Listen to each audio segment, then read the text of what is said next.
Le débat, c'est la démocratie. Dès le dimanche soir de ce premier tour, j'ai lancé un appel solennel à mon concurrent du deuxième tour de La République En Marche pour l'inviter à un débat public devant les Lotois. Les Lotois nous ont choisis l'un et l'autre pour être concurrents au deuxième tour. Il me paraît nécessaire et positif que nous puissions, l'un et l'autre, les deux candidats du deuxième tour, débattre de nos idées. En vérité, lorsque les Lotois vont choisir leurs députés, il est nécessaire qu'ils connaissent bien le candidat auquel ils vont accorder leur vote. Et le débat permet d'éclairer le choix des électeurs. Un démocrate ne refuse jamais le débat. Eh bien, j'apprends il y a quelques instants que mon concurrent de La République En Marche refuse catégoriquement de débattre avec moi pour le deuxième tour de ces élections législatives. Je veux dire à quel point cela m'inquiète. Cela m'inquiète parce que je me demande pourquoi il refuse le débat. Aurait-il peur de ne pas bien connaître les dossiers locaux? Aurait-il peur que, sur certains sujets, la maîtrise des questions locales lui fasse défaut? Aurait-il peur de dire qui il est vraiment, quelles sont véritablement ses idées? Lorsque l'on est candidat, on ne cache rien de son programme et de sa volonté d'action.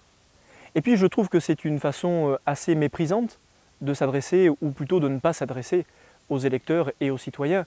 Je pense que la meilleure manière de respecter les Lotois, c'est d'accepter de débattre devant eux et de les avoir pour témoins. Aussi, je dis à mon concurrent que ce choix de s'échapper, de se dégonfler en quelque sorte face à la discussion démocratique ne l'honore pas. Et je relance un appel. Débattons. Débattons pour que les Lotois aient conscience de qui est qui, quel est le candidat qui connaît le département et qui donc sera capable de le défendre, et quel est le candidat qui ne le connaît pas. Je veux dire plus encore que si mon concurrent refuse ce premier débat, je suis inquiet qu'il n'ait pas tenu parole sur un débat pour lequel nous nous étions engagés. Avant le premier tour, tous les candidats de notre circonscription s'étaient engagés à débattre ce jeudi devant les acteurs économiques de la Bouriane. Monsieur Morel, mon concurrent, avait dit oui pour ce débat. J'avais dit oui aussi. Et nous avons appris hier soir qu'il reculait, qu'il ne tenait pas parole.